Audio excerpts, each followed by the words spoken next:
Hey guys, in this video I'll show you how to fix Nvme Ssd not showing up in BIOS. The first thing I want you to do is do this, enable PCIe support. So you restart your PC, then you press F2 or delete it to access BIOS, and then you go to the advanced section, and then you go right here, advanced / PCH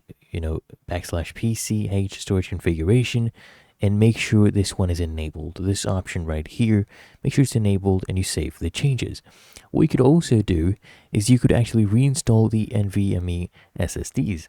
So you disconnect basically the PC's power supply, you open up the computer, and you'll see a horizontal slot that's labeled SATA or PCIe, and you remove the mounting screw opposite the slot and just reinstall the Nvme SSD, restart your PC, follow the on-screen instructions. What you could also do is you could use, SSD recovery or repair services and go ahead and use those as a final solution.